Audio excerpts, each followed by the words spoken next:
پھر وہ زمین کہاں ہے جہاں چرواہوں پر عدالت کا کلام برسایا جاتا ہے؟ ہم نے مکاشفہ 6 باب میں اس زمین کے بارے میں اچھی طرح سے سیکھا ہے۔ وہ شخص جس نے خدا سے زندگی کا دم لیا، اس نے گناہ کیا، اور اس طرح جب خدا اس زمین سے چلا گیا تو ہم پیدائش 3 باب اس کی 19ویں آیت میں دیکھ سکتے ہیں کہ لکھا ہے تم خاک ہو اور خاک ہی میں لوٹ جاؤ گے۔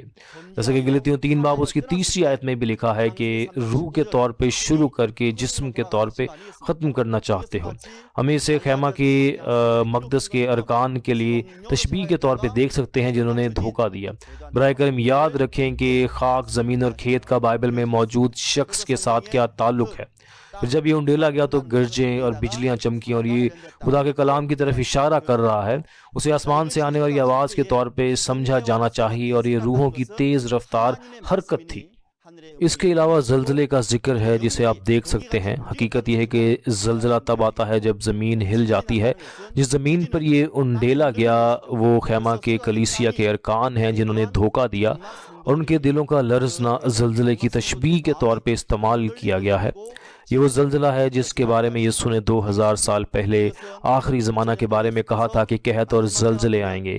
آپ زلزلے کو ایک بڑے زلزلے کے طور پہ بھی سمجھ سکتے ہیں جو سورج، چاند اور ستاروں کے تاریک ہونے اور گرنے سے پہلے مکاشفہ 6 باب اس کی 12ویں آیت میں آتا ہے۔ آخر میں براہ کرم یاد رکھیں گے کلیسیا کے ممبران جو جسم بن گئے تھے، ان کی عدالت اس طرح کی گئی تھی کہ یہ کلام ان پر وعدہ کے چرواہے کے ذریعے انڈیلا گیا تھا جس میں آگ جیسا کلام موجود ہے، اور یہ ایک تمثیل بھی تھی۔ آگے ہم آیت 6 اور 7 میں پہلے نرسنگے کی آفت کو سنیں گے۔ آئیے 6 اور 7ویں آیت کو پڑھتے ہیں۔ اور وہ 7 فرشتے جن کے پاس وہ 7 نرسنگے تھے پھونکنے کو تیار ہوئے، اور جب پہلے نرسنگے نے نرسنگا پھونکا تو خون سے ملے ہوئے اولے اور آگ پیدا ہوئی اور زمین پر ڈالی گئی، اور 1/3 زمین جل گئی اور 1/3 درخت جل گئے اور تمام ہری گھاس بھی جل گئی۔ آمین۔ ہم دیکھتے ہیں کہ پہلا نرسنگا پھونکا جاتا ہے اور دیکھا جاتا ہے کہ اولے اور خون ملی ہوئی آگ برستی ہے اور اسے زمین پر ڈالا گیا، اور زمین کا 1/3 حصہ اور درخت جل گئے۔ کچھ لوگ اس وجہ سے کہتے ہیں کہ یہ ایٹمی بم ہے، لیکن آئیے دیکھتے ہیں کہ کیا واقعی ایسا ہے۔ جب ہم پرانے عہد نامے میں خروج 9 باب اس کی 23 تا 25 آیات میں موسیٰ کے زمانے کو دیکھتے ہیں تو آگ ملے ہوئے اولے کس قدر شدت سے برسے تھے۔ اس کا کہنا ہے کہ اس نے مصر میں تمام لوگوں، جانوروں اور درختوں کو مار ڈالا۔ پھر کیا یہ واقعی اس کے بارے میں بات کر رہا ہے؟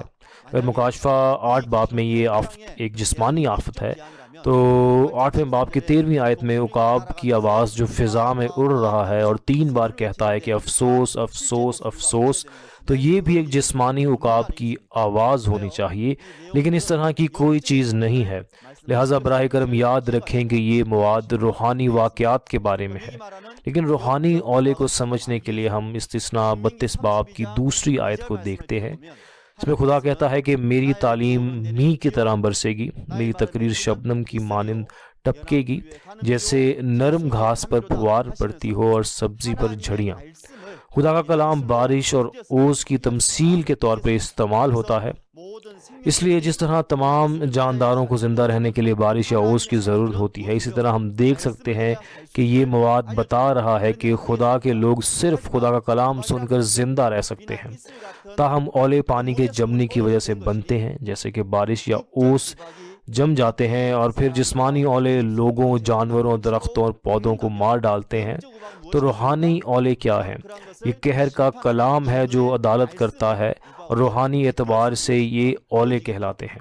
براہ کرم یاد رکھیں کہ اولے قہر کا کلام اور ایک چرواہے کی طرف اشارہ کر رہے ہیں جو اس کلام کو قبول کرتا ہے۔ جیسا کہ بعض نے کہا کہ اگر یہ ایٹمی بم ہے تو یہ کہاں ہونا چاہیے؟ یہ ہتھیاروں کے ذخیرہ میں ہونا چاہیے۔ تاہم جیسا کہ ہم بائبل میں مکاشفہ 11 باب اس کی 19ویں آیت میں دیکھتے ہیں کہ خدا کی ہیکل کھول دی گئی تھی اور اندر اولے پڑ رہے تھے۔ یاد رکھیں کہ یہ ایٹم بم نہیں ہو سکتا۔ اس کے علاوہ جب آپ عیسائیہ 28 باب اس کی 2 تا 17 آیات کو دیکھتے ہیں تو کہا جاتا ہے کہ طاقتور اور مضبوط لوگ ہیں جو اولوں کی مانند ہیں، اور اولے آپ کی پناہ گاہ کو بہا لے جائیں گے۔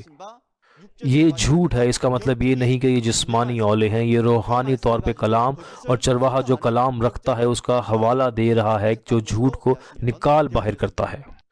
پھر جیسا کہ زمین پر ڈالا گیا، اس کا مطلب یہ ہے کہ اس نے زمین، درخت اور گھاس کو جلا دیا۔ جیسا کہ ہم نے پہلے زمین کو سیکھا، جن چنے ہوئے لوگوں نے دھوکہ دیا وہ خدا کو چھوڑ گئے اور انہیں زمین کہا گیا۔ درخت، جیسا کہ پہلا پطرس پہلا باب اس کی 24ویں آیت میں دیکھا گیا ہے کہ تمام آدمی گھاس کی مانند ہے، اور یسایہ 5 باب اس کی 107ویں آیت میں لکھا ہے کہ یہودا خدا کا خوشنما پودا ہے۔ لہٰذا ہم سمجھ سکتے ہیں کہ بائبل میں درخت اور گھاس لوگوں کی طرف اشارہ کرتی ہے۔ ہم خاص طور پہ 6 اور 8ویں باب میں دیکھ سکتے ہیں کہ آفتیں انڈیل دی گئی ہیں، اور وہ آفتیں پوری دنیا کے لیے آفتیں نہیں ہیں بلکہ 7 سونے کے چراغ دانوں کے خیمہ کی ہیں، جنہوں نے خدا کے کلام کو رد کر دیا اور دھوکہ دیا۔ براہ کرم یاد رکھیں کہ یہ وہ آفت ہے جو اس جگہ کے لوگوں پر ڈالی گئی۔ زمین، درخت اور گھاس کہاں ہیں؟ یہ 7 سونے کے چراغ دانوں کے خیمہ کی کلیسیا کے ارکان ہیں، جنہوں نے دھوکہ دیا اور غیر قوموں کے ساتھ جا ملے۔ آپ ان کو علامتی طور پہ گھاس اور درختوں کے طور پہ سوچ سکتے ہیں۔ جلانے کا مطلب ہے کہ وہ آگ سے جلائے گئے، جیسا کہ ہم نے یرمیہ 5 باب اس کی 14ویں آیت میں دیکھا کہ خدا کا کلام آگ ہے اور قہر کے کلام سے ان کی عدالت کی گئی۔ اس بات پر زور دیتا ہے کہ ان کے دلوں کو زخمی کیا گیا اور وہ جل گئے۔ آئے اب ہم 8ویں اور 9ویں آیت پڑھیں گے اور دوسرے نرسنگے کے بارے میں جانیں گے۔ آئیے آیات پڑھتے ہیں۔ اور جب دوسرے فرشتے نے نرسنگا پھونکا تو گویا آگ سے جلتا ہوا ایک بڑا پہاڑ سمندر میں ڈالا گیا، اور 1/3 سمندر خون ہو گیا، اور سمندر کی 1/3 جاندار مخلوقات مر گئیں، اور 1/3 جہاز تباہ ہو گئے۔ یہ وضاحت کر رہا ہے کہ دوسرے فرشتے نے نرسنگا پھونکا اور ایک بہت بڑے پہاڑ جیسی کوئی چیز جو جل رہی تھی سمندر میں پھینک دی گئی۔ کیا ایسا نہیں ہے؟ پہاڑوں کے بارے میں جاننے کے لیے آئیے بائبل میں کچھ بڑے پہاڑوں کو دیکھتے ہیں۔ پیدائش میں ہم باغ عدن کو دیکھتے ہیں جسے خدا نے تخلیق کیا اور وہاں پر سکونت کی۔ اس کے بعد کوہ ارارات جہاں نوح کی کشتی ٹھہرتی تھی، موریا کا پہاڑ جہاں ابراہیم نے اسحاق کو قربان کیا، حورب کا پہاڑ جہاں موسیٰ نے خدا سے ملاقات کی اور شریعت حاصل کی، زیتون کا پہاڑ جہاں یسوع نے دعا کی تھی، اور یہاں تک کہ مکاشفہ کی 14 باب اس کی پہلی آیت میں ہم دیکھ سکتے ہیں کہ یسوع یعنی برہ سیون کے پہاڑ پر کھڑا ہے۔ ایک طرح سے یہ کہنا مبالغہ آرائی نہیں ہوگی کہ بائبل ایک پہاڑ سے شروع ہوتی ہے اور اسی پہاڑ پہ ختم ہوتی ہے۔ پھر آپ سب جو مکاشفہ کو سن رہے ہیں، آپ کو یہ جاننے کی ضرورت ہے کہ آخر میں یسوع جو کہ برہ ہے وہ کس قسم کے پہاڑ پہ کھڑا ہے، کون سا باب تھا؟ یہ مکاشفہ 14 باب ہے۔ لہٰذا مجھے امید ہے کہ آپ 14 باب کو بھی سننے کے لیے یہاں پر ضرور حاضر ہوں گے۔ تاہم مکاشفہ 8 باب میں ظاہر ہونے والا پہاڑ کوئی جسمانی پہاڑ نہیں ہے۔ اگر سب کچھ جسمانی ہوتا تو یہ بھی ایک بڑی تباہی ہوتی۔ بائبل میں مکاشفہ اس بات کی وضاحت کرتا رہتا ہے کہ اس کا ایک روحانی معنی ہے۔ پھر روحانی پہاڑ کا کیا مطلب ہے؟ ہم حزقیل 36 باب کی 4 آیت میں دیکھ سکتے ہیں، لکھا ہے اے اسرائیل کے پہاڑ خداوند کا کلام سنو، اور ہم یہاں پہ دیکھ سکتے ہیں کہ یہاں پہاڑ کی بات کی جا رہی ہے، لیکن خدا ایک حقیقی پہاڑ سے بات نہیں کر رہا۔ ہم اس مواد میں دیکھ سکتے ہیں کہ یہ الفاظ ان ویران شہروں کے لیے بولے جا رہے ہیں جنہیں غیر قوموں نے لوٹا اور ان کا مذاق اڑایا۔ اس لیے ہم دیکھ سکتے ہیں کہ بائبل میں پہاڑ جسمانی نہیں ہے۔ پھر اس کا کیا مطلب ہے؟ ایک جسمانی پہاڑ میں خاک ہوتی ہے، مٹی ہوتی ہے، اور جس طرح ایک جگہ جہاں بہت سی مٹی جمع ہوتی ہے وہ پہاڑ بن جاتا ہے۔ ہم پہلے دیکھ چکے ہیں اور اب بھی دیکھ سکتے ہیں کہ خاک، زمین، کھیت سب انسانوں کی طرف اشارہ کر رہے ہیں۔ وہ چرچ جہاں خدا کے لوگ جمع ہوئے ہیں بائبل میں ایک علامتی پہاڑ کے طور پہ بیان کیا گیا ہے، اور خدا کی نظر میں یہ پہاڑ ہے۔ پھر جب یہ کہا جاتا ہے کہ یہ پہاڑ جل جاتا ہے تو ہم نے پہلے دیکھا کہ آگ قہر کا کلام ہے۔ پھر یہاں یہ پہاڑ خدا کا پہاڑ تھا، لیکن اس نے خدا کو چھوڑ دیا۔ جیسا کہ پہلے دیکھا گیا ایک ویران شہر تھا، جیسا کہ ہم نے پہلی آیت سے دیکھا۔ یہ 7 سونے کے چراغ دانوں کے خیمہ کا حوالہ دے رہا ہے جنہوں نے خدا کو دھوکہ دیا۔ ہم یہاں پر یہ بات یاد رکھ سکتے ہیں کہ یہ ایک بہت بڑا پہاڑ خیمہ کے مقدس کے ہیڈ کوارٹر کا حوالہ دے رہا ہے، یہ ان کو بیان کر رہا ہے، ان کو ظاہر کر رہا ہے۔ پھر اس پہاڑ کو سمندر میں پھینک دیا گیا۔ پھر اگر پہاڑ جسمانی نہیں ہے تو یہاں کا سمندر بھی جسمانی نہیں ہے۔ اس لیے یسایہ 27 باب اس کی پہلی آیت میں لکھا ہے کہ خداوند اپنی تلوار سے سزا دے گا، اپنی زبردست اور طاقتور تلوار سے اژدہا کو جو بل کھاتا سانپ ہے، اژدہا جو کنڈلی باندھ کر لپٹا ہوا سانپ ہے، وہ سمندر کے اس حیوان کو مار ڈالے گا۔ خدا سانپ کو حقیقی تلوار سے نہیں مارتا۔ یہی وجہ ہے کہ مکاشفہ 20 باب کی دوسری آیت میں کہا گیا ہے کہ وہ قدیم اژدہا یعنی پرانے سانپ کو دیکھتا ہے جو شیطان یا ابلیس ہے۔ دوسرے لفظوں میں بائبل میں ظاہر ہونے والے سانپ اور اژدہا کا کیا ذکر ہے؟ یہ شیطان ابلیس ہے جسے بائبل میں علامتی طور پہ ایک اژدہا اور سانپ کے طور پہ بیان کیا گیا ہے۔ پھر یہ کیا ہے؟ خدا نے ایک تمثیل کا استعمال اس بات کی وضاحت کے لیے کیا کہ روح کی تلوار خدا کے کلام سے وہ شیطان ابلیس کو پکڑ لے گا۔ پھر براہ کرم یاد رکھیں کہ جو سمندر یہاں درج کیا گیا ہے وہ علامتی طور پہ وہ جگہ ہے جہاں شیطان رہتا ہے۔ اگر ہم اسے دوبارہ منظم کرتے ہیں تو سانپ اور اژدہا شیطان کے لیے ایک تمثیل ہے۔ ایک تمثیل ہے اس بات کی وضاحت کے لیے کہ سمندر ایک ایسی جگہ ہے جہاں شیطان ابلیس رہتا ہے۔ ہم دانیل کی کتاب میں بھی یہی مواد دیکھ سکتے ہیں۔ اس رویا میں 4 عظیم حیوان ہیں جو سمندر سے نکلے ہیں، جیسا کہ 17ویں آیت میں وضاحت کی گئی کہ یہ 4 عظیم حیوان 4 مملکتیں ہیں جو زمین سے اٹھیں گی۔ پھر سمندر کس چیز کا حوالہ دے رہا ہے؟ زمین کا، دنیا کا۔ کون سی دنیا، کون سی زمین؟ وہ دنیا جہاں پر اس شیطان کی حکومت ہے۔ پھر اس کا کیا مطلب ہے کہ یہ بہت بڑا اور عظیم ہے؟ ہم دیکھ سکتے ہیں کہ مکاشفہ 17 باب میں بھی ایک بہت بڑا سمندر ہے۔ مکاشفہ 17 باب اس کی پہلی آیت میں ایک بڑی کسبی ہے جو بہت سے پانیوں پر بیٹھی ہے، اس کا نام بابل ہے۔ پھر 15ویں آیت میں جو لوگ ان پانیوں میں ہیں وہ لوگ بھیڑ، قومیں اور زبانیں ہیں، جیسا کہ مکاشفہ 18 باب میں دیکھا گیا ہے۔ ہم دیکھ سکتے ہیں کہ تمام قومیں سمندر کے پانی میں ہیں۔ پھر پوری دنیا شیطان کے زیر تسلط ہے، اور مکاشفہ 17 باب ہمیں یہ بتا رہا ہے۔ ہمیں اچھی طرح سے سننے کی ضرورت ہے، اور یہاں مکاشفہ 17 باب کا مفہوم ہے تاکہ ہم پہچان سکیں کہ کیا آپ سمندر کے اندر ہیں یا باہر۔ پھر آخر میں امید کرتا ہوں کہ آپ سمجھ سکتے ہیں کہ سمندر جھوٹی تعلیمات کی دنیا ہے، ایسی دنیا جس پر شیطان حکومت کرتا ہے۔ ایسی دنیا کو سمندر کہا جاتا ہے۔ پھر جب یہ کہا جاتا ہے کہ ایک بہت بڑا پہاڑ جو جل رہا ہے سمندر میں پھینک دیا گیا، تو اس کا مطلب کیا ہے؟ حقیقت یہ ہے کہ یہ اس لیے جل رہا ہے کہ وہ کبھی خدا سے تعلق رکھتا تھا لیکن خدا کو چھوڑ چکا ہے، لہذا کلام کے ذریعے ان کی عدالت کی جا رہی ہے، اور اس عدالت کے نتیجہ میں اب خدا کا شہر نہیں رہا بلکہ اسے زمین پر پھینک دیا گیا ہے، جس کا اظہار تمثیل کے طور پہ سمندر میں پھینکنے سے کیا جا رہا ہے۔ پھر وہ زمین پر پھینک دیے گئے اور اب خدا کے نہیں رہے بلکہ اب شیطان ابلیس جو سمندر کا حکمران ہے اس سے تعلق رکھتے ہیں۔ ہم اسے یسایہ پہلا باب اس کی 7 سے 8 آیات میں دیکھ سکتے ہیں۔ ان لوگوں کا کیا ہوا جنہوں نے خدا کو رد کر دیا؟ لکھا ہے کہ ان کا شہر، ان کا ملک ویران ہو گیا، ان کے شہر آگ سے جل رہے ہیں، اور ان کے کھیت کو اجنبیوں نے اکھاڑ پھینکا ہے۔ وہ اب خدا کے بابرکت لوگ نہیں تھے بلکہ شیطان کے ہاتھوں تباہ کیے گئے اور مارے گئے تھے۔ اور ہم سمجھ سکتے ہیں کہ اس سے مراد یہ ہے کہ منتخب کردہ لوگ جنہوں نے خدا کو دھوکہ دیا۔ اس کے نتیجے میں سمندر کا 1/3 حصہ خون میں بدل گیا۔ سونے کے 7 چراغ دان جو ایک بہت بڑے پہاڑ کی مانند ہیں، خیمہ کے مقدس کو سمندر میں پھینک دیا گیا تھا، اور وہ کلام جو یہ رکھتے تھے جو کبھی سچائی کا کلام تھا، جس کی گواہی خدا کا روح حاصل کر کے دی جاتی تھی، اب چونکہ انہیں سمندر میں پھینکا گیا ہے اس لیے یہ پانی اس سمندر کے پانی میں مل چکا تھا۔ اس کا مطلب ہے کہ سمندر کا 1/3 حصہ خون میں بدل گیا۔ ایک تمثیل ہے تاکہ یہ معلوم ہو سکے کہ یہ جھوٹے عقائد تھے جو پینے کے قابل نہیں تھے، لہٰذا سونے کے 7 چراغ دانوں کے خیمہ کے عقائد جو دنیا سے تعلق رکھتے ہیں، ان کے کلام کا پانی 1/3 سمندر کے پانی میں ملا ہوا تھا، اور چونکہ اس میں ہلاک کرنے والوں کے عقائد کی آمیزش تھی، ابھی زندگی کا کلام نہیں بلکہ مردہ عقائد تھے۔ خون جو پینے کے قابل نہیں بلکہ حیوان کے عقائد بن چکے ہیں۔ پھر جماعت کے ارکان کا کیا ہوا جنہوں نے جھوٹے عقائد کو کھایا؟ وہ زندگی کی باتیں کھا کر جی سکتے تھے لیکن انہوں نے جھوٹے عقائد کو کھایا، تو کیا ہوا؟ ان کی روح مردہ ہو گئی۔ اس لیے کہا جاتا ہے سمندر میں رہنے والے 1/3 جاندار مر گئے۔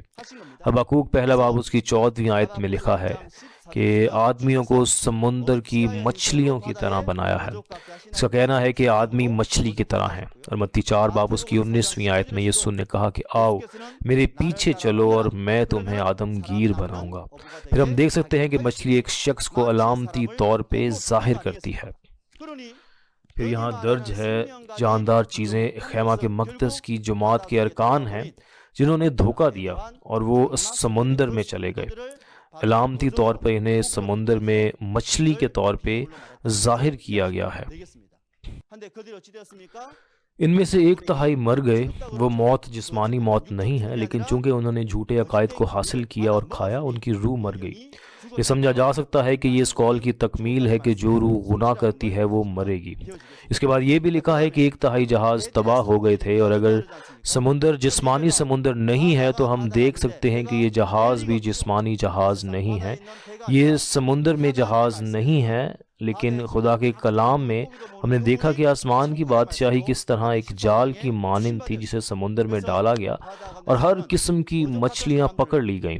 اور متی 13 باب اس کی 47ویں آیت میں لکھا ہے ایک جہاز جو مچھلی کی طرح لوگوں کو جال سے پکڑتا ہے، اور وہ کلام ہے اور انہیں آسمان کی بادشاہی میں لے جاتا ہے۔ جی ہاں، یہ خدا کی کلیسیا ہے۔ اس لیے برانچ گرجا گھروں کو تباہ کر دیا گیا جو خیمہ کے مقدس سے تعلق رکھتے تھے، یعنی وہ بھی دنیا سے تعلق رکھتے تھے اور تباہ ہو گئے۔ پھر حقیقت میں اس خیمہ کے مقدس میں 80 برانچ گرجا گھر تھے۔ براہ کرم یہ بات بھی یاد رکھیں کہ جب یہ کام پورا ہو رہا تھا اسی وقت کلیسیاؤں کی تمام نشانیاں مٹا دی گئیں اور جھوٹے عقائد کی تنظیم کے ساتھ ایک ہو گئے اور ختم ہو گئے۔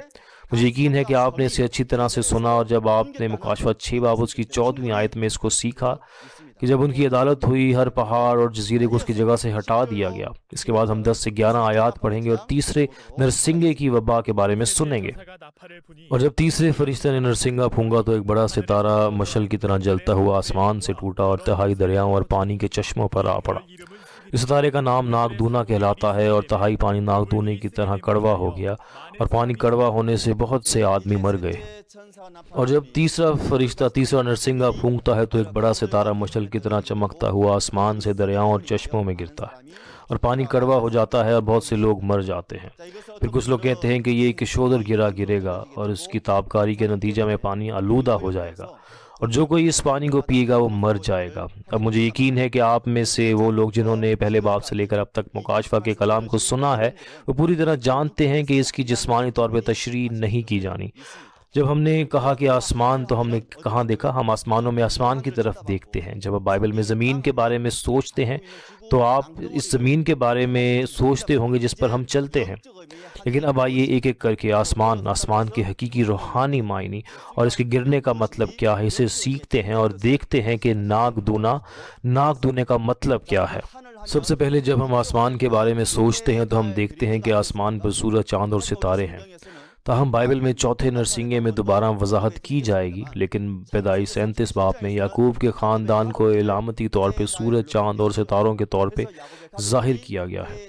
اگر یعقوب کا خاندان سورج، چاند اور ستاروں کی طرح ہے، اسرائیلی سورج، چاند اور ستارے ہیں جو خیمہ کے مقدس میں ہیں جہاں سورج، چاند اور ستارے ہوتے ہیں، خدا کے ساتھ رہنے والے، اس لیے خدا ان کے ساتھ ایک تھا، اور اس جگہ کو علامتی طور پہ آسمان، خیمے کا مقدس کہا جاتا ہے۔ اور یہاں تک کہ جب ہم گاتے ہیں، گیت گاتے ہیں، اس میں ہم کہتے ہیں کہ جہاں میرا خداوند یسوع ہمارے ساتھ رہتا ہے وہ آسمان ہے۔ اس لیے مکاشفہ 8 باب میں یہ آسمان کہاں ہے؟ اب یہ آسمان میں آسمان نہیں ہے، لیکن ہم مکاشفہ 1 باب اس کی 20ویں آیت میں سے دیکھ سکتے ہیں یسوع کے دائیں ہاتھ میں 7 ستارے تھے، اور 7 ستارے 7 فرشتے ہیں۔ 7 گرجا گھروں میں سے پھر وہ جگہ کہاں ہے جہاں 7 ستارے ہیں؟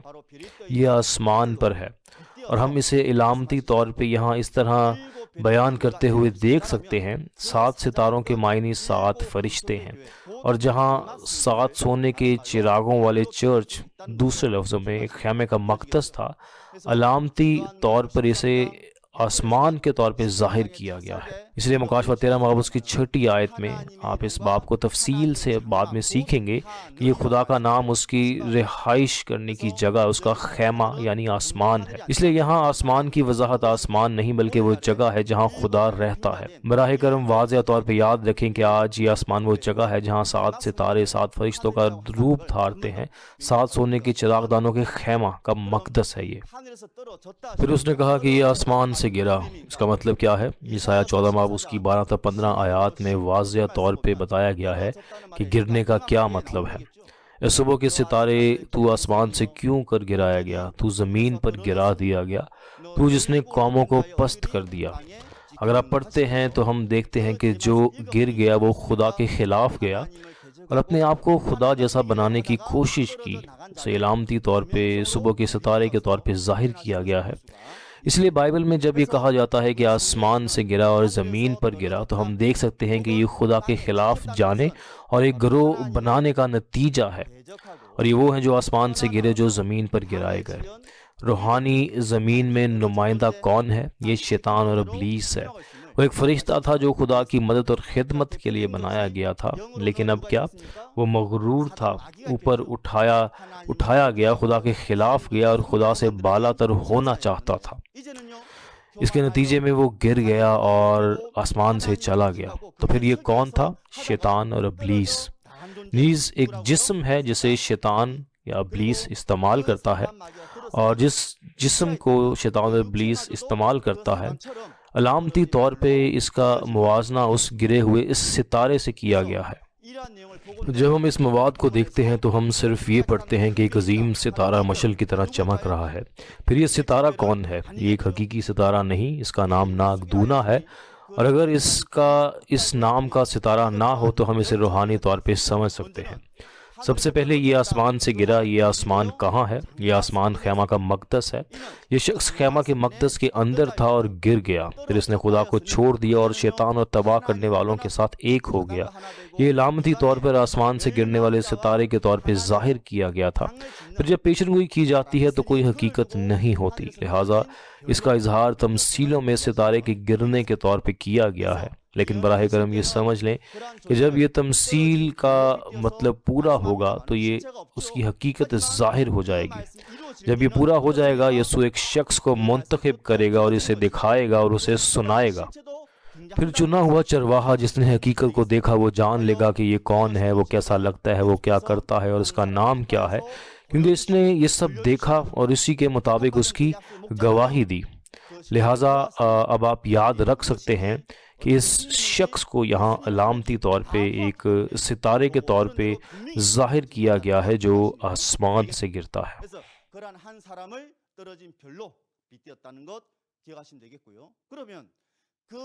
پھر ستارے کا نام ناگدونا کیوں ہے؟ بائبل میں ناگدونا کا مطلب ہے کڑوا ہونا۔ بائبل یہ بھی کہتی ہے استثنا 32 باب اس کی 31 تا 33 آیات میں کہ ایک انگور کی بیل ہے جو دشمن کی چٹان سے آتی ہے، ان کی بیلیں سدوم اور امورا کی بیلوں اور کھیتوں میں سے آتی ہیں، اور ان کے انگور کڑوے ہیں، ان کی میں اژدہاؤں کا بس اور کالے ناگوں کا زہر قاتل ہے۔ ہم نے پہلے سیکھا کہ سانپ اور اژدہا کیا ہے۔ وہ اژدہا قدیم سانپ ہے جو شیطان یا ابلیس ہے۔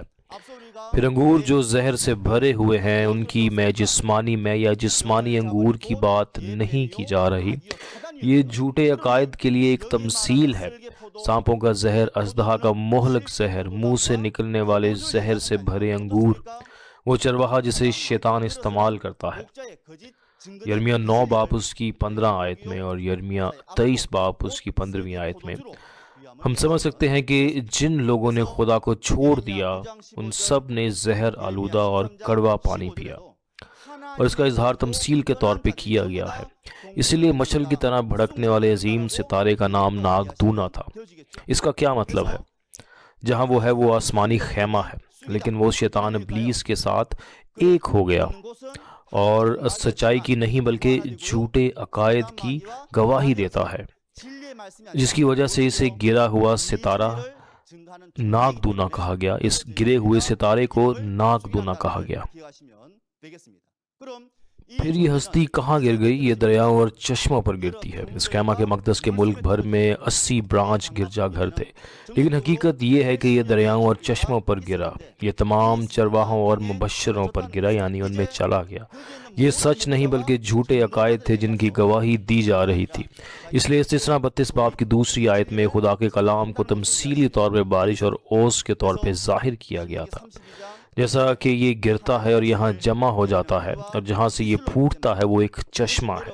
یہ خدا کے خیمہ کے مقدس کا حوالہ دیا جا رہا ہے جہاں سے یہ کلام نکلتا ہے، اور چرواہا جس نے اس کلام کو قبول کیا اور اس کی گواہی دی اس کو ظاہر کرتا ہے۔ اس چرواہے کا منہ جو بولتا ہے وہ بھی اس چشمے کی طرح ہوتا ہے۔ امثال 10 باب اس کی 11ویں آیت میں یہ لکھا ہے کہ صادق کا منہ زندگی کا چشمہ ہے۔ اس کے بعد چرواہے کے منہ سے جو پانی نکلتا ہے وہ بہتا ہے، جسے جسمانی طور پہ دیکھا جائے تو وہ دریا کی طرح ہے جہاں پانی بہتا ہے۔ مبشر جو کلام حاصل کرتا ہے اور اسے پہنچاتا ہے، اس کا اظہار روحانی دریا کے طور پہ کیا جاتا ہے، یہاں تک کہ یسوع نے یوحنا 7 باب اس کی 38 آیت میں کہا، جو مجھ پر ایمان لائے گا اس کے اندر سے، جیسا کہ کتاب مقدس میں آیا ہے، زندگی کے پانی کی ندیاں جاری ہوں گی۔ جو لوگ سچائی کے کلام کو سنتے ہیں اور ایمان لاتے ہیں، وہ کلام کو قبول کرتے ہیں اور اسے دوسروں تک پہنچاتے ہیں۔ آخرکار اس طرح ہم بھی زندگی کے پانی کا دریا بن سکتے ہیں۔ اس لیے جیسا کہ ہم نے پہلے سیکھا، جو ستارہ گرا وہ ہستی دریاؤں اور چشموں میں گری۔ اس کا کیا مطلب ہے؟ اس کا مطلب ہے کہ اس نے آسمانی خیمہ کے مقدس کے مبشروں اور چرواہوں کو موصول ہونے والے جھوٹے عقائد کی گواہی دی، اور یہ وہاں گرنے کا مطلب ہے۔ پھر اس جگہ سے کیسا پانی نکلے گا؟ اس سے پہلے 7 روحوں کے ذریعے سچائی کا کلام نکلتا تھا جو ان کو ملتا تھا، لیکن اب اس کو ستارے ناگدونا نے مارا ہے اور وہ جھوٹی روح کے ساتھ ایک ہو گیا ہے، اور جو کلام وہ قبول کرتا ہے اور گواہی دیتا ہے وہ کڑوا پانی ہے۔ یہی وجہ ہے کہ 1/3 پانی کڑوا ہو گیا۔ خیمے کا مقدس کے چرچ کے 1/3 کلام بشمول برانچ گرجا گھروں میں جھوٹے عقائد کی آمیزش کی گئی۔ یہ ہے 1/3 پانی کے تلخ ہونے کی حقیقت۔ یہ بالکل یسایہ 1 باب اس کی 22ویں آیت میں ایک منظر کی طرح ہے کہ تیری چاندی میل ہو گئی، تیری میں پانی مل گیا۔ پھر جب ایسا ہوتا ہے تو جماعت کے ارکان کا کیا ہوگا جو جھوٹے عقائد کھاتے ہیں؟ جیسا کہ دیکھا گیا ہے بہت سے لوگ مر جائیں گے۔ اس کا مطلب یہ نہیں ہے کہ ان اشخاص کا جسم مردہ ہو جائے گا، بلکہ 7 سونے کے چراغوں والے خیمے کی کلیسیا کے ارکان کی روح جو اس پانی کو کھاتی ہے وہ مر جاتی ہے۔ جیسا کہ ہم اسے دیکھ سکتے ہیں، یہ اس بات کی حقیقت ہے جو پیدائش 2 باب اس کی 17ویں آیت میں بیان کیا گیا ہے کہ آپ کو نیک و بد کی پہچان کے درخت کے پھل کو نہیں کھانا چاہیے، کیونکہ جب آپ اس نیک و بد کی پہچان کے درخت کے پھل کو کھائیں گے تو آپ ضرور مر جائیں گے۔ کیا واقعی کہا جاتا ہے کہ روح مردہ ہے لیکن جسم زندہ ہے؟ ہو سکتا ہے کہ وہ یہ سوچ کر فخر کریں کہ وہ زندہ ہے، لیکن جب خداوند ان کو دیکھتا ہے، انہوں نے جھوٹے عقائد کو قبول کیا اور کھایا، اور ان کی عدالت کی جائے گی، یہ بتاتے ہوئے کہ ان کی روح مر چکی ہے۔ اس لیے مکاشفہ 3 باب اس کی 1 آیت میں یہ کہا گیا ہے، وہ زندہ ہونے کی شہرت رکھتے ہیں لیکن مردہ ہے، اور یہ یہاں اس مواد کی بات کی جا رہی ہے۔ تو پھر اس تیسرے نرسنگے کا کیا ہوگا؟ براہ کرم یاد رکھیں کہ تیسرے نرسنگے کی آواز گواہی دے رہی ہے کہ خیمہ سے تعلق رکھنے والا ایک شخص تھا جو جھوٹی روح کے ساتھ ایک ہو گیا اور جھوٹے عقائد کی گواہی دے کر تباہ کرنے والوں کے ان جھوٹے عقائد سے خیمہ کے لوگوں کا قتل کر دیا۔ اب ہم مکاشفہ 8 باب اس کی 12ویں آیت کو پڑھیں گے اور چوتھے نرسنگے کی وبا کے بارے میں سنیں گے۔ آئیے پڑھتے ہیں۔ اور جب چوتھے فرشتے نے نرسنگا پھونکا تو 1/3 سورج اور 1/3 چاند اور 1/3 ستاروں پر صدمہ پہنچا، یہاں تک کہ ان کا 1/3 حصہ تاریک ہو گیا اور 1/3 دن میں روشنی نہ رہی، اور اس طرح 1/3 رات میں بھی۔ ابھی 8ویں باب میں آخری نرسنگا ہے، چوتھا نرسنگا۔ یہ نرسنگا پھونکا گیا اور سورج، چاند اور ستارے تاریک ہو گئے۔ مجھے یقین ہے کہ یہ مکاشفہ 6 باب میں تھامس قبیلے کے رہنما کے ذریعے اچھی طرح سے سیکھا گیا تھا، اور اس طرح میں اسے مختصر ترتیب دوں گا۔ ہم دیکھتے ہیں کہ سورج، چاند اور ستارے جسمانی طور پہ موجود ہیں، لیکن بائبل کے اندر خدا کا منصوبہ اور مرضی درج ہے، اور ہم دیکھ سکتے ہیں کہ سورج، چاند اور ستاروں کے ایک روحانی معنی ہے۔ روحانی معنی پیدائش 37 باب اس کی 9 تا 11 آیات کو دیکھ کر سمجھا جا سکتا ہے، اور یہ کہ یوسف کے خواب کے ذریعے سورج، چاند اور 11 ستاروں کے جھکنے کی وضاحت اس کے والد یعقوب نے کی۔ یعقوب نے کہا کیا میں اور آپ کی ماں اور آپ کے بھائی آپ کے سامنے جھکیں گے؟ ان الفاظ کو باپ کا سورج جیسا، ماں کا چاند جیسا اور ستاروں کا بھائی جیسا ہونا علامتی کلام کے طور پہ دیکھا جا سکتا ہے کہ یہ خدا کے خاندان کی طرف اشارہ کر رہا ہے جس کا موازنہ سورج، چاند اور ستاروں سے کیا گیا ہے۔ اس کی وضاحت کے لیے خدا کی بادشاہی کے اندر کیا ہے؟ باپ کی طرح چرواہا جو کلام حاصل کرتا ہے سورج کی طرح ہے۔ مبشر جن کو پہنچانے کے لیے کلام ملتا ہے وہ چاند کی مانند ہوتے ہیں، اور وہ بچے اراکین کی طرح ہیں، جو اراکین کی طرح بچے ہیں وہ ستارے ہیں۔ پھر وہ جگہ جہاں خدا کا خاندان جمع ہوتا ہے، وہ خیمہ وہ جگہ ہے جہاں سورج، چاند اور ستارے ہیں، اور یہ جگہ آسمان کی طرح ہے، اور چنے ہوئے لوگوں کے خیمہ کو علامتی طور پہ آسمان کہا جاتا ہے۔ اب مجھے یقین ہے کہ آپ سمجھ گئے ہیں اور وہ بن سکتے ہیں جو اس کی گواہی دے سکتے ہیں۔ پھر مکاشفہ 8 باب میں سورج، چاند اور ستارے کون ہیں؟ میں اسے دوبارہ دہراؤں گا۔ جب مکاشفہ 6 باب میں مہروں کی وبا آتی ہے اور مکاشفہ کے 8 باب میں نرسنگے کی وبا، تو حاصل کرنے والے کون ہیں؟ یہ پوری دنیا نہیں ہے، جیسا کہ مکاشفہ 2 سے 3 باب میں دیکھا گیا کہ خیمہ جس نے دھوکہ دیا، یہ وہ لوگ ہیں جن کی خدا اور یسوع نے عدالت کی اور ان پر آفتیں ڈالی۔ پھر یہاں تاریک ہونے والے سورج، چاند اور ستارے کون ہیں؟ آسمان خدا کے خیمے کے لیے علامتی ہے۔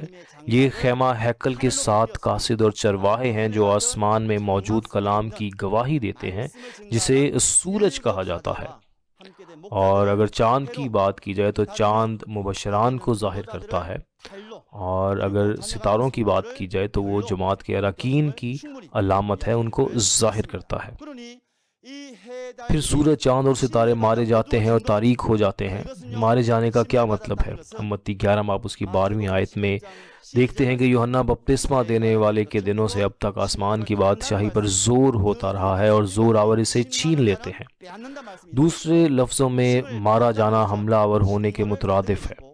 اس لیے کون چرواہا تھا جس نے پہلی آمد کے وقت لوگوں کی رہنمائی کرنی تھی؟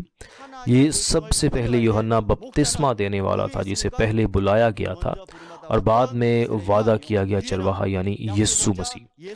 لیکن متی 23 باب میں ہم نے دیکھا کہ فریسی اور شریعت کے اساتذہ موسیٰ کی گدی پر بیٹھے ہیں، جس کا مطلب کیا تھا؟ تباہی کرنے والے چرواہے فریسیوں نے خدا کے چرواہے کی گدی پر حملہ کیا اور اس پر قبضہ کر لیا۔ ہم اس کو علامتی طور پہ سمجھ سکتے ہیں جب وہ مارے گئے تھے۔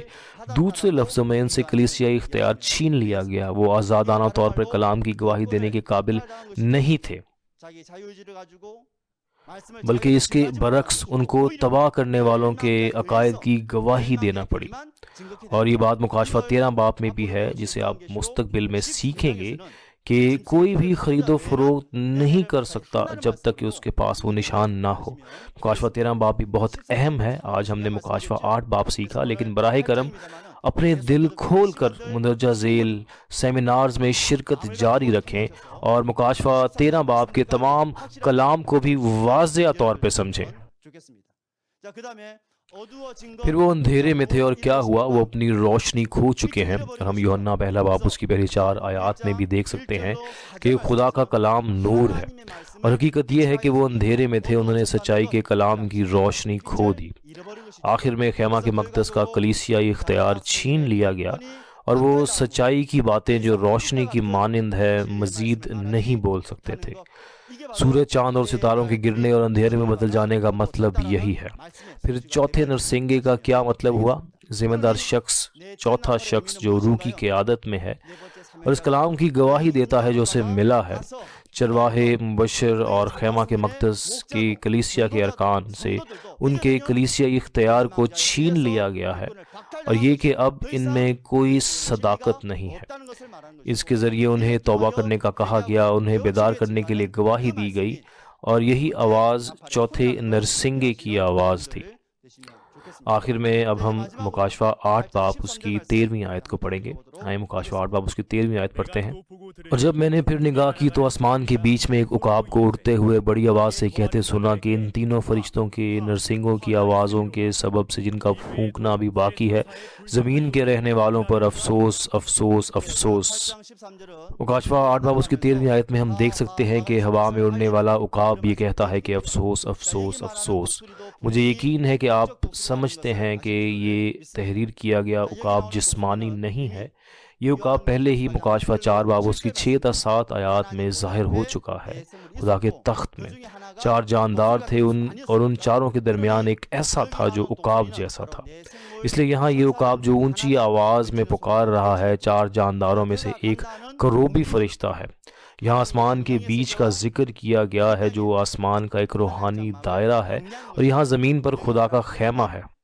یہ آسمان کے بیچ میں آسمان کا روحانی دائرہ اور یہاں زمین پر خدا کے خیمہ کا حوالہ دے رہا ہے. اس کے بعد یہ کہا جاتا ہے کہ زمین کے باشندوں کے لیے افسوس افسوس اور افسوس. یہ مصیبت حاصل کرنے والے کون ہیں؟ جی ہاں، یہ خیمہ کے مقدس کے لوگ ہیں جنہوں نے دھوکہ دیا. پھر یہاں کے رہنے والے کبھی آسمان والے تھے لیکن اب زمین کے ہیں. یہ خیمہ کے مقدس کے کلیسیا کے ارکان کے لیے کلام ہے. جو کچھ ہونے والا ہے اس کو افسوس افسوس افسوس کے طور پہ بیان کیا گیا ہے. ہم آج چوتھا نرسنگا پھونکا ہوا دیکھنے کے قابل ہیں. اور کتنے باقی ہیں؟ 3 باقی ہیں. اس لیے اس کو بتایا جا رہا ہے کہ باقی 3 نرسنگوں کے افسوس باقی ہیں. یہی وجہ ہے کہ اگلی بار ہم مکاشفہ 9 باب میں 2 نرسنگے دیکھیں گے اور آخری نرسنگا مکاشفہ 11 باب میں پھونکا گیا. اس کے ساتھ ہی نرسنگوں کے ابواب ختم ہو جائیں گے. آخر میں تمام 7 نرسنگوں کا مواد ایک جیسا نہیں ہے، اس لیے میں آپ کو پہلے سے بتاتا ہوں. آج آپ نے پہلے نرسنگے سے چھٹے نرسنگے تک سنا ہے. یہ ان چنے ہوئے لوگوں پر وبا کو ظاہر کر رہا ہے جنہوں نے دھوکہ دیا. لیکن جو چیز واقعی اہم ہے وہ 7واں نرسنگا اور آخری نرسنگا ہے. یہ مکاشفہ 11 باب اس کی 15ویں آیت میں ظاہر ہوتا ہے. یہاں تک کہ پولس رسول نے بھی پہلا کرنتھیوں اس کی 15 باب میں آخری نرسنگے کی آواز کو راز کے طور پہ درج کیا ہے. اگر ہم پہلے سے چھٹے نرسنگے کو نہیں جانتے ہیں تو 7ویں نرسنگے کی آواز کو سننے یا اس کی تصدیق کرنے کا کوئی طریقہ نہیں ہے. ہم نے آج پہلا نرسنگا سیکھا ہے اور جب تک ہم آخری نرسنگے پر نظر ڈالتے ہیں میں امید کرتا ہوں کہ آپ سب اپنے دل کھول کر اس کلام کو سنیں گے اور اس کلام کو سمجھیں گے اور نجات کے اس کلام کو، نجات کے اس پیغام کو حاصل کریں گے. ہم نتیجہ پڑھیں گے اور اختتام پر پہنچیں گے. مکاشفہ 8 باب خیمہ کے مقدس کے کلیسیا کے ممبران کی روحوں کے عمل کو ظاہر کر رہا ہے جو ایک غیر قوم پرست فرقے سے وابستہ ہو گئے جن میں ہیڈ کوارٹر اور برانچ گرجا گھر جھوٹی تعلیمات حاصل کرنے اور کھانے کے نتیجہ میں مر رہے ہیں. مکاشفہ 6 باب میں جو مقدسین پیش کیے گئے وہ نرسنگے کے طور پہ استعمال کیے گئے ہیں اور جماعت کے ارکان کے خیمہ کو پہچانتے ہیں جنہوں نے دھوکہ دیا. مقصد یہ تھا کہ وہ توبہ کریں اور انہیں نجات ملے. 7 مہروں کا واقعہ مکاشفہ کی تکمیل کے وقت ہوتا ہے اور یہ بھی جو ہم نے آج دیکھا وہ 7 نرسنگا اور یہاں تک کہ 7 پیالوں کی وبا کا واقعہ. یہ ایک وبا ہے جو خیمہ کے مقدس میں جگہ لیتی ہے جہاں 7 سر اور 10 سینگ والے حیوان نے تباہی کی جن کو جھوٹے چرواہے کہا جاتا ہے اور وہ اس خیمہ کے مقدس میں حملہ کرتے ہیں. براہ کرم آپ یہ بات یاد رکھیں کہ یہ وبا جسمانی وبا نہیں ہے جو پوری دنیا پر آتی ہے. تو اس طرح سے ہم مکاشفہ 8 باب کو ختم کریں گے. میں پوچھنا چاہتا ہوں کہ جنہوں نے آج کلام سنا ان سب کے لیے کیسا رہا؟ مکاشفہ کی کتاب کسی بھی طرح سے زمین کے خاتمے کا حوالہ نہیں دیتی، یا نہ تو یہ خوفناک کتاب ہے اور نہ ہی ایسی کتاب ہے جسے ہمیں نہیں پڑھنا چاہیے. یہ وہ کتاب ہے جسے ہمارے خدا نے ہماری نجات اور ابدی زندگی کے لیے درج کیا اور اس پر مہر لگائی. ان لوگوں کے لیے جو دوسری آمد کے زمانہ میں رہ رہے ہیں، یہ اس کے فضل کا کلام ہے جسے وہ وعدہ کیے ہوئے چرواہے کے ذریعے یہ کلام ہم تک پہنچاتا ہے اور ہمیں سکھاتا ہے. مجھے یقین ہے کہ آپ کے مزید سوالات کا جواب آنے والے سیمینارز میں واضح طور پہ دیا جائے گا. آئیے ہم سب نبوت کے کلام میں ایک ہو جائیں اور خدا کی کامل دنیا کو پورا کریں جہاں کوئی گناہ یا قانون موجود نہیں ہے لیکن صرف آزادی اور امن سے بھرا ہوا ہے۔ خدا چاہتا ہے کہ ہم اپنے باپ خدا کے ساتھ رہیں اور اس کے ساتھ لطف اندوز ہوں۔ آئیے ہم سب آسمان کے لوگ بنیں جو ابدی خوشی میں رہتے ہیں۔ اس نوٹ پر جب میں کہوں ہم ایک ہیں، براہ کرم دہرائیں کہ ہم ایک ہیں، اور ہم ختم کریں گے آخر تک سننے کا شکریہ۔ ہم سب ہیں، شکریہ۔ ہم خدا کے فضل کے لیے شکر گزاری کی دعا کریں گے۔ اے باپ خدا، ہم واقعی آپ کا شکریہ ادا کرتے ہیں کہ آپ نے ہمیں یہ قیمتی اور بابرکت وقت مکاشفہ کی کتاب میں درج خدا کی مرضی کو سمجھنے کے لیے دیا۔ ہم اس نازل شدہ کلام کو سن رہے ہیں جو یسوع نے کھولا اور وعدہ شدہ چرواہے نے اس کی گواہی دی۔